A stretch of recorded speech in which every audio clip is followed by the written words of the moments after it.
yung lagi ko sinabi din sa kanila na kahit wala ako, alam ko kaya nyo.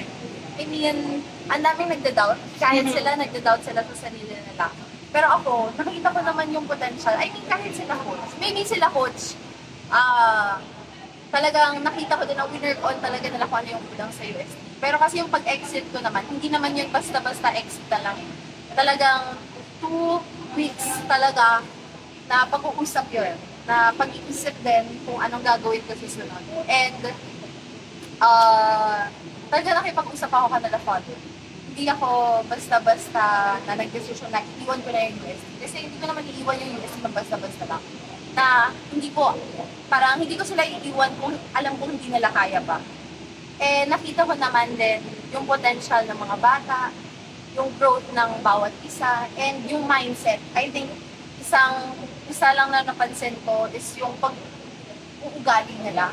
Kasi more than sa talent, sa skills, natuturo yan nila coach eh. Pero yung pagpapalaki at saka pag-develop nila coach sa kanila in terms of kung paano mag-isip, coach kung coach yan, signature na talaga yon. And nakita ko na yon dati-dati pa, sadyang hindi lang talaga siguro nila napupush. Dahil nga, baka may nagsistop sa kanila. Pero I think, malaking bagay talaga na ngayon na sa finals na ulit, sabi ko, actually hindi ako, baka madaming ma-offend, pero hindi ako nagugulat na magpa-finals. Kasi nakita ko yung pag-uugali nila eh. Like sa training, kasi nakakasabay natin sila sa training. Yung fire nila, kahit ako dati, nag-training kami sa UST, hindi, parang nabablock nila ako, napuputo nila ako. Kumbaga, ako na to. Pero ibig ko sabihin, hindi imposible na gawin nila yun sa akin kasi alam ko ang malakas din sila.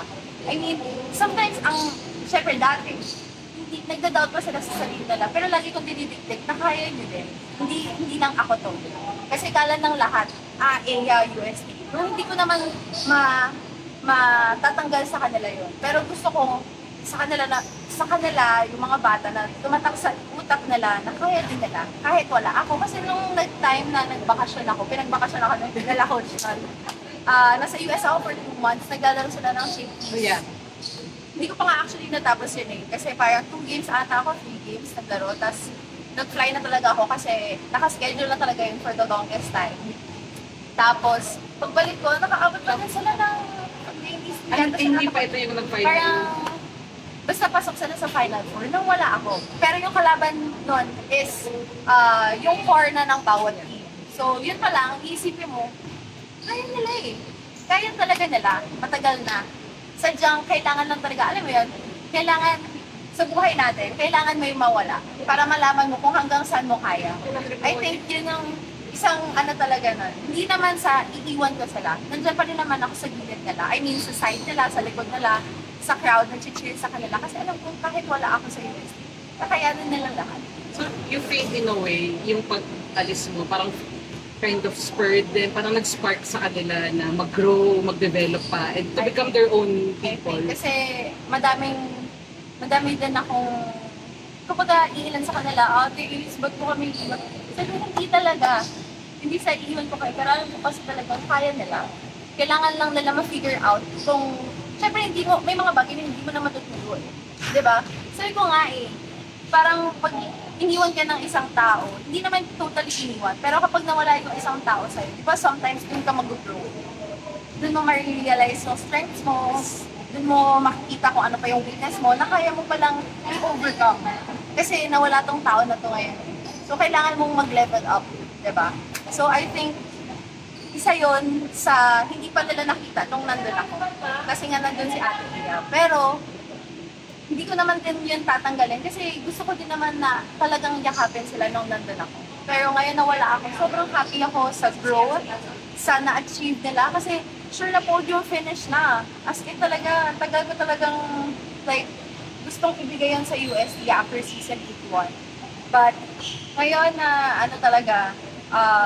ngayon na sure podium na sila, I'm super duper happy at alam ko pinaghirapan din ng mga coaches with the help of SNCs, PTs, yan, addition sila Coach Lerma, Coach Shaq actually, and Coach, nakalimutan ko yung pangalan, basta madaming mga coaches, addition sila Coach Luis, Coach Kevin, basta ang dami mga coaches talaga. Pero I think, sama-sama talaga nila talagang pinagtrabahuhan kung nasan sila ngayon. At alam kong, sa training pa lang kasi, gets ko na yan pag sinabi na lang talagang grabe yung pukpukan nila sa training. Kasi grabe talaga ang pukpukan sa training nila. Nakakasama ka na, nakaka-scrimmage na sila, di ba? Yes. At grabe, talaga sila. Putukan niyo yung nila Dete. Ay, kung si Dedet ang tatanungin mo, putong-puto ako ni Dedet kasi alam niya yung halo ko system. Like, alam niya ko yung mga tendencies ko, like parang ako na lang yung mag-react doon na doon ko nabigay.